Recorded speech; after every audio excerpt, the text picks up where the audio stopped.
नमस्कार बच्चों, कैसे हैं आप सब। मुझे आशा है कि आप लोग घर पर सुरक्षित होंगे।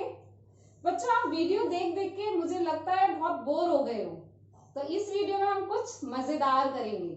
मजेदार क्या होगा, इसमें हम कुछ एक्टिविटी करेंगे। पहले मैं आपको करके दिखाऊंगी, फिर वैसा ही आपको घर पे करना है। ठीक है, ये काम करने में आपको, मुझे पता है आपको बहुत मजा आने वाला है।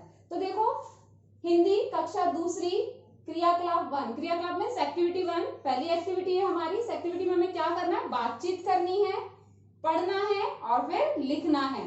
तो बातचीत सबसे पहला है बातचीत करना। बातचीत आपको क्या करनी है, आपको अपने मम्मी पापा भाई बहन, ठीक है, या फिर दोस्त के साथ किसी भी विषय पर, किसी भी टॉपिक पे बात करनी है। बात कैसे करनी है, उसमें आप उनसे कुछ पूछ सकते हो, उन्हें कुछ बता सकते हो। ठीक है, कोई भी घटना के बारे में, किसी भी काम के बारे में बस आपको बात करनी है, वो भी किसमें, हिंदी में।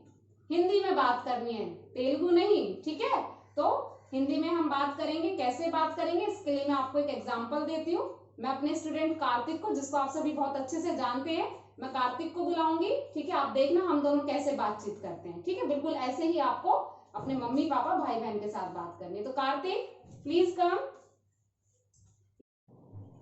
कैसे हो कार्तिक? मैम मैं ठीक हूँ, आप कैसे हैं? मैं भी बिल्कुल ठीक हूँ।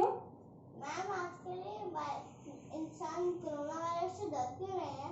कोरोना वायरस से? बेटा, कोरोना वायरस एक बहुत जानलेवा बीमारी है जिससे ज्यादातर लोग मर रहे हैं, इसलिए लोग इस बीमारी से डर रहे हैं। मैम ये कोरोना वायरस दिखने में कैसा है? कोरोना वायरस दिखने में एक बॉल की तरह है जिसके कांटे निकले हुए हैं। ठीक है, ऐसा है। मैं बना के दिखाऊं आपको? देखो कैसा है कोरोना वायरस, एक ऐसे बॉल की तरह है। ठीक है, और जिसके ऐसे ऐसे कांटे से निकले हुए हैं। ठीक है, ऐसा दिखता है कोरोना वायरस। लेकिन ये हमें दिखता नहीं है, ये बहुत छोटा होता है, इतना छोटा होता है कि इसे हम आंखों से देख ही नहीं सकते। हमें पता ही नहीं चलता कि वो कब हमारे शरीर में प्रवेश कर गया, कब हमारे को वो बीमारी हो गई, हमें पता ही नहीं चलता। वो दिखता ही नहीं है हमें, बिल्कुल छोटा होता है।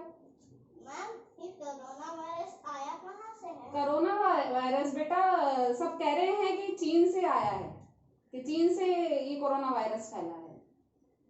मैम ये कोरोना वायरस सब में प्रवेश कैसे करता है? कैसे फैलता है?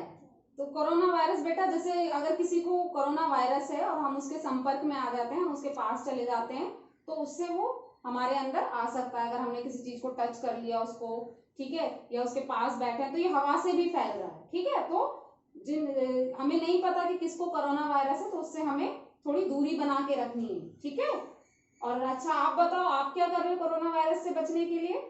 मैम मैं घर से बाहर नहीं निकलता, और अगर निकलता भी हो तो मम्मी के साथ, तो फिर मैं मास्क पहन के निकलता हूँ, और आता हूँ तो सैनिटाइजर से अपने हैंड वॉश करता हूँ। वेरी गुड, बहुत अच्छा कार्तिक, बहुत अच्छा। आप पूरी पूरी क्या कहते हैं, सुरक्षा कर रहे हो कोरोना वायरस से, कि घर से निकल रहे हो तो मास्क पहन के निकल रहे हो। ठीक है, घर में जब वापस आ रहे हो तो हैंड वॉश कर रहे हो, सैनिटाइज कर रहे हो, बहुत अच्छी बात है बेटा। ठीक है, तो बच्चों आपने देखा कि किस तरह कार्तिक और मैंने कोरोना वायरस के विषय पर बातचीत की। बिल्कुल ऐसे ही आपको किसी भी विषय पर अपने मम्मी पापा या भाई बहन या दोस्त के साथ बात करनी है। तो पहली एक्टिविटी है बातचीत करना, आपको बात करनी है, और बात किस में करनी है, हिंदी में। ठीक है, नो इंग्लिश नो तेलुगु। अभी हमारा टॉपिक था बातचीत करना, ये आप समझ ही गए होंगे कि कैसे आपको घर में बातचीत करनी है। दूसरा टॉपिक है पढ़ना। इस एक्टिविटी में आपको क्या करना है, घर में किसी भी चीज को आपको जो हिंदी में लिखा हो पढ़ने की कोशिश करनी है। वो शब्द भी हो सकता है, कोई अक्षर भी हो सकता है, और पूरा वाक्य भी हो सकता है। ठीक है, जिन बच्चों को अक्षर की पहचान नहीं है वो अक्षर पढ़ने की कोशिश करेंगे कि, और उसके बाद अनुमान लगाएंगे कि वो वही लिखा है नहीं। उसके बाद अपने मम्मी पापा भाई बहन जिससे भी आप चाहें वो पूछ सकते हैं कि आपने जो पढ़ा वो सही है या गलत है। ठीक है, अगर आपने बिल्कुल सही पढ़ा होगा तो आपको बहुत खुशी होगी कि इसका मतलब आपको हिंदी आती है। और अगर आपसे कोई गलती हो जाती तो डरने की बिल्कुल जरूरत नहीं है। कोई बात नहीं, एक बार गलती होगी, दो बार होगी, एक दिन ऐसा आएगा आपसे बिल्कुल गलती नहीं होगी। ठीक है, तो कोशिश करनी है आपको कुछ पढ़ने की। घर में आपका कैलेंडर हो सकता है, उसमें कुछ हिंदी में लिखा, उसको पढ़ने की कोशिश करो। घर में कोई डिब्बा हो सकता है जिसमें कुछ लिखा हुआ है, कोई रैपर हो सकता है, कुछ भी। यहाँ देखो, ये मेरे घर में है, क्या है ये, आप सभी को पता है क्या है। अब इसमें हिंदी में क्या क्या लिखा हुआ है, इसको पढ़ने की कोशिश करनी है आपको। तो यहाँ मैं बुलाऊंगी कार्तिक को, कार्तिक इसको पढ़ने की कोशिश करेगा और उसके बाद ये अनुमान लगा के कि इसने सही पढ़ा है नहीं, ये मुझसे पूछेगा। ठीक है कार्तिक आओ। यस कार्तिक, इसमें कुछ भी चीज जो आपको पढ़ने का मन कर रहा हो उसे पढ़ने की कोशिश करो। बताओ मुझे कि आपने उसे क्या पढ़ा। मैम ये झंडा लिखा है क्या? झंडा नहीं बेटा, ये झंडा नहीं, झंडू लिखा है। देखो ड पे ऊ की मात्रा है, छोटे ऊ की, ड पे ऊ की मात्रा डू, झंडू, ये झंडू लिखा है। ठीक है और कुछ पढ़ो। बहुत अच्छा है, आपने कोशिश की।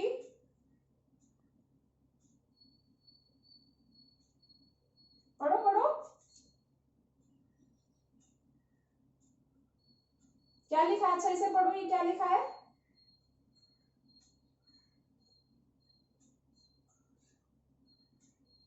मैम ये शुगर लिखा है। वेरी गुड, यस ये शुगर लिखा है। कार्तिक बहुत अच्छा, वेरी गुड। अब आप जा सकते हो। तो बच्चों अभी आपने देखा कि कार्तिक ने, इसके घर में ये था डब्बा च्यवनप्राश का, इसमें जो भी लिखा था हिंदी में उसने पढ़ने की कोशिश की, चाहे उसने गलत ही पढ़ा कोई बात नहीं। इसके बाद आपको अपने मम्मी पापा भाई बहन से पूछना है कि वो आपने सही पढ़ा या गलत पढ़ा। ऐसे ही आपको पढ़ने के लिए अगर ऐसा कुछ नहीं है जिसमें कुछ हिंदी में लिखा हो तो आप अपनी पुरानी टेक्स्ट बुक ले सकते हैं। फर्स्ट क्लास की आपकी टेक्स्ट बुक होगी, ये देखो आपकी फर्स्ट क्लास की यही थी ना टेक्स्ट बुक रिंझिन। इसका कोई भी पार्ट आप उठा के पढ़ सकते हैं। पढ़ने के बाद अपने साथ में मम्मी भाई बहन किसी से पूछ सकते हैं कि आपने जो पढ़ रहे हो क्या ये सही पढ़ रहे हो। कोई शब्द ऐसा जो आपको नहीं समझ आ रहा तो आप अपने भाई बहन मम्मी पापा की हेल्प ले सकते हैं। तो दूसरा जो टॉपिक है पढ़ना, इसमें आपको कोई भी चीज पढ़नी है, घर में किसी भी चीज को पढ़ने की कोशिश करनी है। ठीक है, और कोशिश करना है फिर अपने पेरेंट्स से पूछो कि आपने जो पढ़ा वो सही है। तो ऐसे ही बेटा अगर आप कोशिश करते रहेंगे तो जल्दी ही आपको हिंदी रीडिंग बहुत अच्छे से आ जाएगी। तीसरा टॉपिक है हमारा लिखना, ये बहुत इंटरेस्टिंग है। इसमें आपको क्या करना है, आप सबको एक लेटर लिखना है। और लेटर किसके नाम? लेटर मेरे नाम, रानी मैम के लिए आपको एक लेटर लिखना है। ठीक है, उस लेटर में आप अपने दिल की कोई भी बात लिख सकते हैं। ठीक है, आपको कुछ पढ़ाई से रिलेटेड कुछ पूछना है तो वो भी आप लिख सकते हैं। आपको लिखने की कोशिश करनी है, मैं ये नहीं कह रही बहुत बड़ा लेटर लिखना है, 2 लाइन 3 लाइन जितना आप लिख सकते हैं उतना आपको लिखना है। और लिखने के बाद वो मुझे पर्सनली आपको सेंड करना है। ठीक है, तो ये आज की आपकी हमारी एक्टिविटी थी। बातचीत करनी है, कुछ पढ़ना है और फिर लिखना है। लिखने में आपको एक लेटर लिखना है अपनी मैडम के लिए। तो बच्चों ये एक्टिविटी आपको घर पे करके देखनी है और मुझे आशा है कि आपको करने में बहुत मजा आएगा और आपके पेरेंट्स भी देखेंगे कि आप हिंदी में कितना कर पा रहे हैं, आप पढ़ भी पा रहे हैं या नहीं। तो बच्चों आज के लिए इतना ही। ठीक है, तो मिलते हैं हम अपनी नेक्स्ट वीडियो के साथ। धन्यवाद।